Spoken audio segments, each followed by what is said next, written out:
I actually got a headache looking into just how far this Diablo Immortal monetization rabbit hole goes. I'm going to delve deeper into why it takes over $100,000 to max out your gear. But before that, let's check out how the community has been reacting to Diablo Immortal's launch. Surprise, surprise. Blizzard, if there's one thing you're very good at as of late, is breaking Metacritic records when it comes to worst user-rated games of all time. It didn't take long for the user score to plummet to a mere 0.7, and the critic metascore is going down and lower as more reviews come in, as more reviewers begin to encounter the end game, which is where the vast majority of monetization has been focused on. Sure, you can kind of go through the campaign and the mid-game without paying, but the end game is such a huge part of the Diablo experience. The end game is what keeps people coming back, and that's the part that's been completely ruined by monetization, to the point where people got fed up and decided to just review bomb this game. And in this case, I'd say justifiably so. We're at a point now where 3 of Blizzard's recent releases have placed in the top 10 worst user-rated games on Metacritic of all time. Diablo Immortal is currently sitting at a 0.7, Warcraft 3 Reforged is sitting at a 0.6, and worse than that, we've got World of Warcraft Classic, Burning Crusade Classic, sitting at a mere 0.4 user score. So if we go to Metacritic's list of worst user-rated games of all time, Madden NFL 21, the PS4 version, is currently number 1. This is then followed by the World of Warcraft Classic expansion, though for some reason this is not listed in this list right here, but it would place second. I'm not going to count duplicates. Third place, we got Warcraft 3 Reforged. Fourth place, Madden NFL. Fifth place, Grand Theft Auto, the Trilogy Definitive Edition. And then just above that, in 6th place, Diablo Immortal with a 0.7 score. Actually, we got an update on that front. Shortly after I recorded this video, the user score actually dipped even lower to a 0.6, making it now tied with Warcraft 3 Reforged. And that means that looking at this list of the worst user-rated games on Metacritic ever, Diablo Immortal is now tied with Warcraft 3 Reforged, Madden NFL 22, and Grand Theft Auto Trilogy, the Definitive Edition. And what this means is that Blizzard games now make up 3 of the top 5 worst user-rated games of all time on Metacritic. Already we're seeing news outlets picking up on the near-universal negative feedback surrounding Diablo Immortal, with Video Games Chronicle reporting, for example, on June 6th, that Diablo Immortal faces backlash as Metacritic user score drops to Blizzard's 3rd lowest ever. What stings about the Diablo Immortal situation is that underneath the monetization is actually a pretty solid Diablo game that feels good to play, that's on mobile, that's accessible, and yet they have decided to mess up the end game with quite literally some of the worst monetization and gambling systems I've ever seen in a video game, and it's in a Diablo game at that. How far, Blizzard? So the monetization revolves around multiple currencies, including Eternal Orbs, which can be purchased at various tiers and prices. You've also got Platinum, which have their own uses, and these can be purchased by spending the premium currency Eternal Orbs, so it's just layers upon layers of currency. Cosmetics, which tend to range from $15 to $25 worth of Eternal Orbs. You've got materials like this that you can buy outright. Next up, we got Battle Pass. There is a free track and, of course, a premium pass that just has better rewards overall. You've got this Boon of Plenty monetization element, which is essentially a subscription that grants you login rewards and monthly rewards and makes the market more accessible. The inventory is expanded. Market trade slots are enhanced. Aside from the audacity of adding a subscription model to an already heavily monetized game, the cherry on top to this one is that you can miss out on rewards that you're paying for. If you don't log in daily and claim those rewards, then it doesn't matter whether you're paying $9.99 or not. Those rewards will be gone forever. You can miss them outright, despite the fact that you're spending money on this thing. You're essentially paying for access for the game to manipulate you into engaging with this game daily and to claim your rewards. and to punish you if you dare not to log in daily. But standing head and shoulders above all other monetization systems in this game is legendary crests, which are essentially the loot boxes of this game, specifically the pay-to-win loot boxes of this game. Legendary crests are the only way to acquire what are called legendary gems, which you slot into your gear, and they give you the most powerful boons and boosts in this game. They are the end-game gear that you're striving for, but they require so much money to get consistently, and they are so out of reach for free-to-play players who refuse to pay. There's just so much grind required, years of grind, that it's just untenable no matter what. Now, I kind of briefly touched upon this system in my last Diablo Immortal video, but the system goes even deeper than I thought, especially with how you can upgrade these legendary gems. So let's start from the beginning. The endgame grind revolves around what's called Elder Rifts, which are essentially dungeons that you have to play through in order to get valuable loot. Now, legendary crests are essentially these items that affect the loot drop odds, and in certain cases guarantee certain types of loot.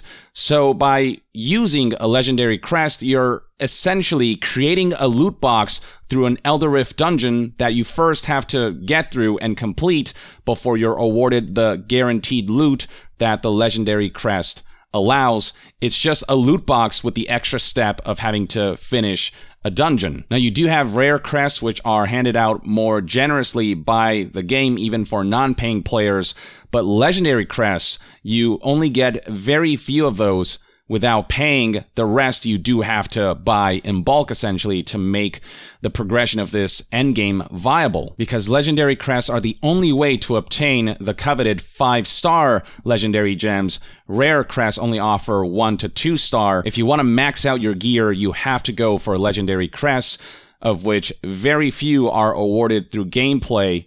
The vast majority you will have to purchase. In fact, the exact quantity of non-paid legendary crests that you'll get, 1 free when you start playing the game, and then 1 to 2 from the battle pass, and then once per month you can buy a legendary crest from an in-game store where you can spend in-game resources and currency, but that's it. That's your limit. That's your cap if you're not paying to buy crests in bulk. As you can see in this screenshot, here we have the Hilts trader who sells the legendary crests for non-paying players, but the monthly purchase limit is 1. And given that this game requires thousands of crests in order for you to have the chance to max out your gear, you can see how the way this game caps non-paying players to an extreme level will completely disable their ability to reach a point in the game where they can max out their gear within a reasonable time frame. It would literally take many, many, many years for non-paying players to catch up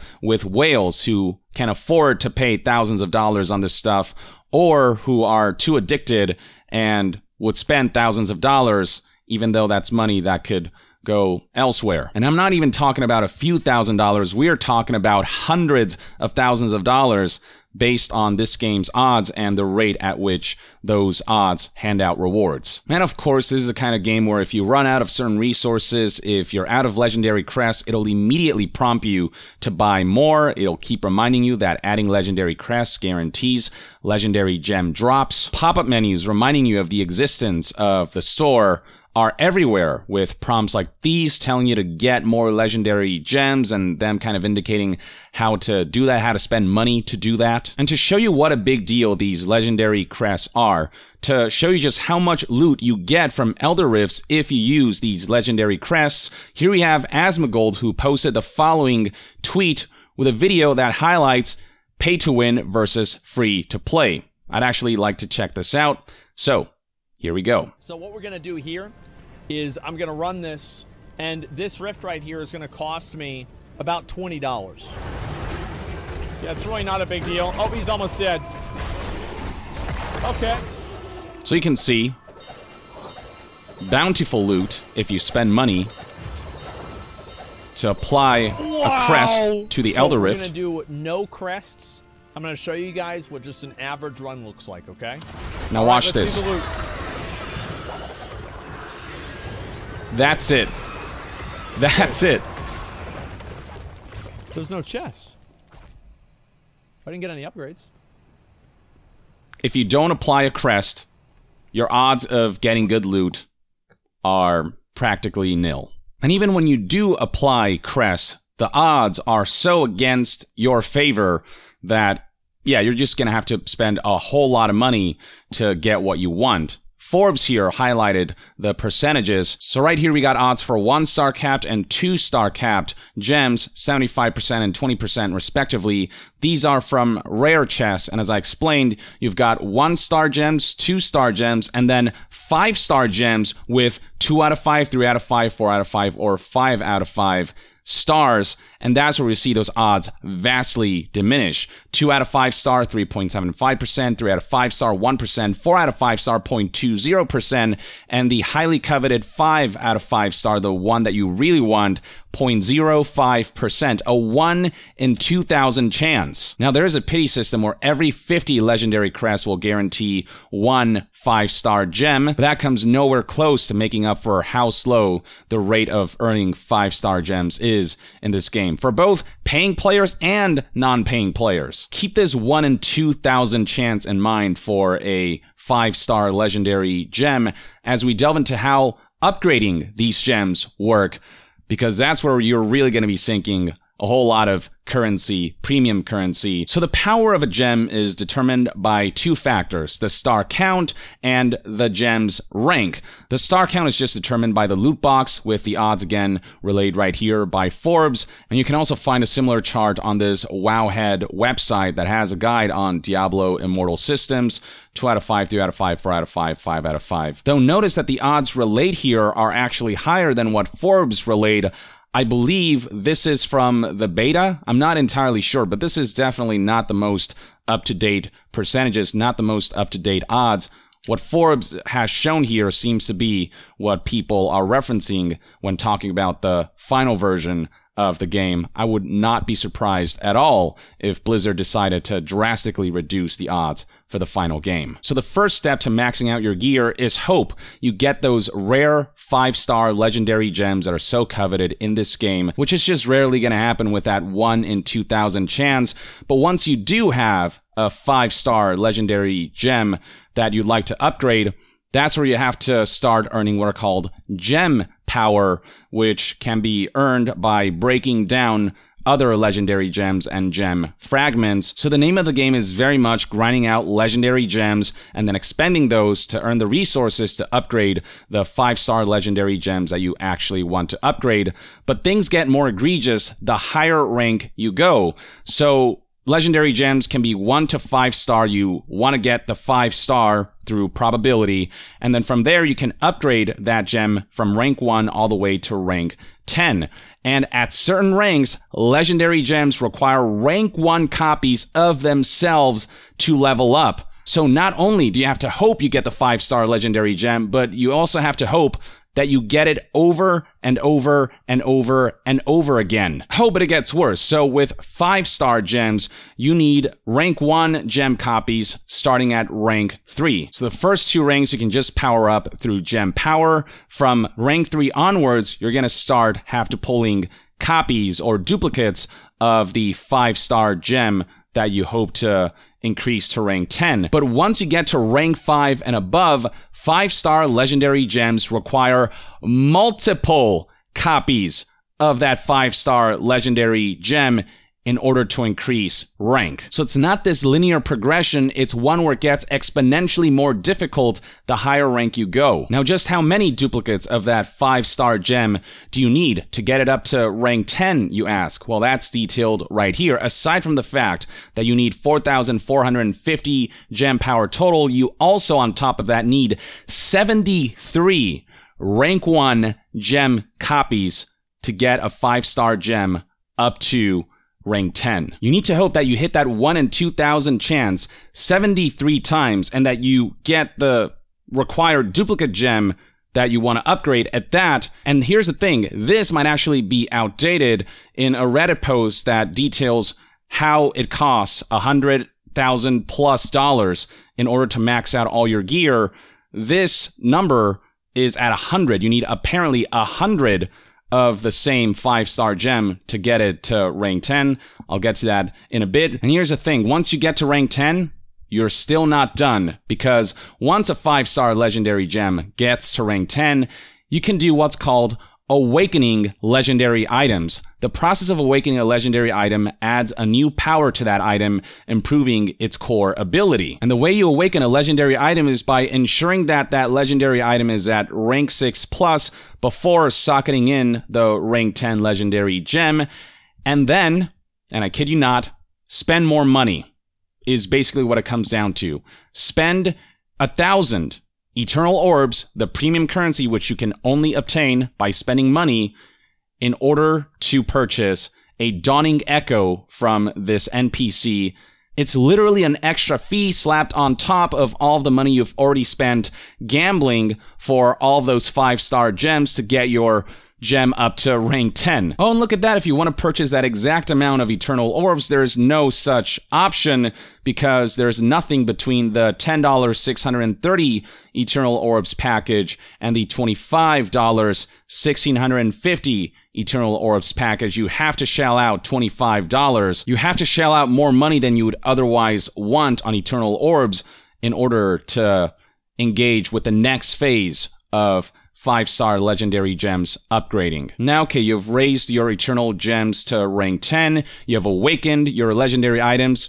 That's it, right? Wrong! Beyond awakening items, you've got a system called Resonance, which is another upgrade element of legendary gems. It's a feature in Diablo Immortal where all legendary gems contribute overall power toward raising your equipment's base attributes by 0.05% per point of resonance starting from rank 1. The more stars a gem has, the more resonance it contributes, with the amount increasing for every rank it gets from upgrading. There are multiple layers to this upgrade system, starting at the Elder Rift dungeons, then moving to the legendary crests, which earn you the legendary gems, which have stars and ranks. You want to get the 5 stars, then you want to get the rank up to 10 by getting duplicate gems of the 5-star ones that are very low odd. Then you want to awaken items. Then you want to apply resonance.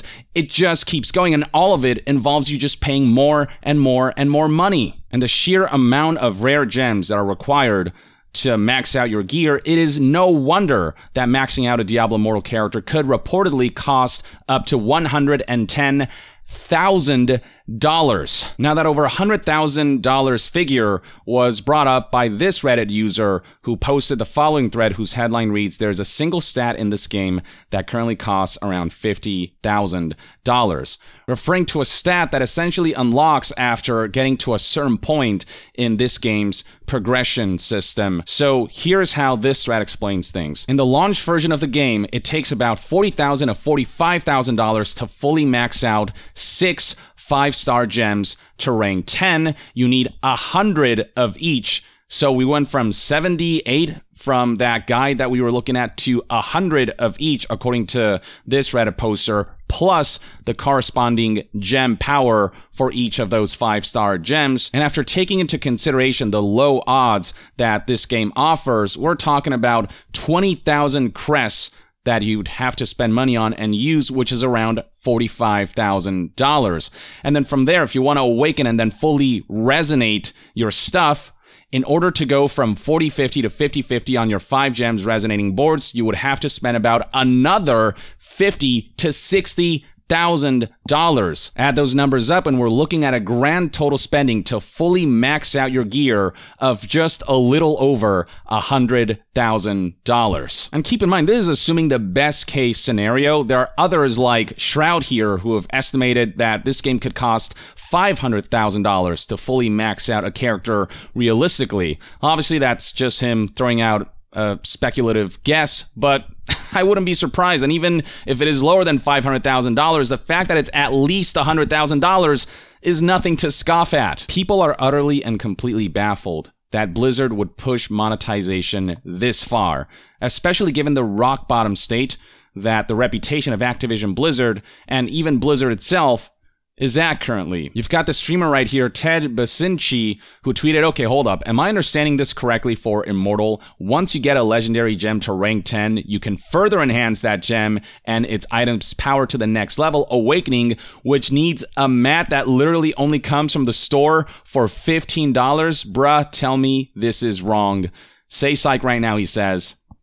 I wish I could say psych right now. There is no gameplay way to awaken. You just have to use Eternal Orbs, a premium currency. You have to spend real money to buy the thing that'll allow you to awaken. It's pretty much a paywalled upgrade. It doesn't get any more pay to win than that. Another streamer going by the name Quinn69 highlighted just how low the odds are in a recent session where this streamer spent close to $3,000 on crests and didn't see a single 5-star gem. Making a bad situation worse is the way Wyatt Chang, the game director of Diablo Immortal, has been responding to people highlighting how it was promised that gear would not be monetized. They wouldn't allow people to buy and sell gear, except gems are allowed to be sold. And the argument that Wyatt Chang makes is that, well, gems aren't technically gear. They aren't items of clothing. They aren't weapons. They are things that you slot onto gear. Therefore, it's not technically gear, except these legendary gems are the most powerful way to upgrade your character. So they might as well be as good as gear, endgame gear. Cesarn right here highlighted a post from 4 months ago where it was stated that gear would not be sold and whatnot, where there's an exact quote that says there's no way to acquire or rank up gear using money. And by insinuating that gems aren't technically gear, they're trying to pretend what they said here technically still holds up, despite the amount of power that these gems grant you, despite how important they are to upgrading your character. Wyatt Chang responded with, hey Ziz, I have been pretty upfront in many interviews, though apparently not in this post, that gear was the 12 item slots. In many interviews, I also clearly state that money can advance gems and legendary gems. I'm sorry this wasn't clear here. Not being able to buy gear, the 12 slots, or XP remains important to the team. He keeps insisting that technically you can't buy gear from the game, but everyone else's response is legendary gems are pretty much the most important gear for the endgame of Diablo Immortal. You can't just not label them as gear simply because they don't look like clothes or weapons that you're physically wearing, just because they're gems that you slot in. It's all semantics. And then when a defender asks, why do you bother responding to these arguments, Wyatt Chang had the audacity to say, I don't like it if information is misleading. Coming from the company that said Diablo Immortal would be a true Diablo experience, and you cannot possibly tell me that pretending that legendary gems aren't actually gear, some of the most important gear in the game, isn't considered misleading, isn't considered just manipulating words a certain way so it seems like you told the truth. There's a difference between players liking or not liking a game based on its merits, which I can accept, not every game is for everybody, versus liking or not liking a game based on misinformation surrounding it. Oh no, we're the ones putting the information into clear focus, whereas Wyatt Chang and Blizzard are the ones trying to blur everything to make it all look like it's fair game, to make it look like they were very upfront about everything. Forbes actually put out an article about Wyatt Chang's tweets and how infuriating it is to read that kind of stuff when Diablo Immortal, the way it launched, it was just not what was really promised, a true Diablo experience and whatnot. So responding to this one right here, Forbes noted how this is nothing more than semantics. Legendary gems are so powerful in Diablo Immortal that they outclass the actual gear items they're slotted in. So in some ways are more important than the gear itself. The label that you apply to legendary gems, gear, or whatever is irrelevant. What matters is their function, and their function is to be the endgame grind to progress you the most during the end game. It's the stuff that's going to make you the most powerful. And yet that's the stuff that's being allowed to be sold and traded. As Forbes puts it here, you are selling loot and you are absolutely selling power. Tremendous amounts of power that free-to-play players cannot access even a fraction of, given the way Legendary Crest system is formatted in the game, given the low odds, given how capped free-to-play players are with getting 3 to 4 Legendary Crests every month, when you need thousands to get to a point where you can upgrade your 5-star gems to their max rank, including Awakening and Resonance and all these things. And then responding to Wai Chang claiming that people are spreading misinformation and people are disliking the game based off of misinformation. This is pretty infuriating, says Forbes, given how misleading it is to make a huge point that you don't sell gear and yet you sell the most powerful items in the game in the in the form of gems and the means to max them out for final builds that can cost upwards of $100,000 per character. Because all of those microtransactions purchases, they don't apply to your account. It's not account wide. It's per character, as if things weren't stingy enough. And again, stingy is such a not strong enough word to describe this shitty, disgusting monetization system. There's not much more to say here. I hope this gives you a good overview for why this monetization system is so despised, why Diablo Immortal is already breaking records when it comes to worst user-rated games on Metacritic of all time. If this is how cynically and shadily and greedily Blizzard wants to treat the community, if this is the level of disrespect they think they can get away with, then this kind of clapback, this kind of disruption, in my opinion, is completely warranted. Now, I'm not encouraging harassment, threats, violence, none of those things, but do be vocal, be constructively vocal about this crap. This is plain and simply unacceptable to me. It is straight up one of the worst monetizations I've ever seen. Just when I thought those early impressions highlighting that Diablo Immortal's gameplay is actually very solid would lead to Blizzard making a mobile game that proves that not all mobile games have to be cynical garbage, they just went ahead and furthered that stigma. They've only stigmatized mobile gaming that much more and made people lose that much more faith that the mobile gaming landscape is capable of outputting consistent, high-quality releases that aren't solely designed to milk and nickel and dime customers, that aren't designed to treat people like cattle, that aren't just monetization machines disguised as video games. And sure, Diablo Immortal has that campaign and the non-endgame stuff that will keep players hooked for a bit. And if you want to play that portion, fair enough, but once you hit that wall, once you feel that wall, stay as far away from this game as possible, because with its current monetization system, you're either going to be spending hundreds of thousands of dollars to max out your gear, or you're going to be spending a decade or more to grind this stuff out. And trust me, there are better things to spend your money on, and there's certainly better things to spend your time on. That's one man's take. Let me know in the comments below what your thoughts and opinions are on Diablo Immortal, if you've played the game, if you've experienced the monetization, and if you haven't, based on all of the information that's out there right now, what do you think about Diablo Immortal, and what do you think the future of this game and the future of Blizzard looks like with this title tanking Blizzard's reputation just that much more? Share your thoughts in the comments below, and to be further updated on all things gaming news, reviews, and discussions, stay tuned right here on Young Yeah. I'll see you guys next time. Young out.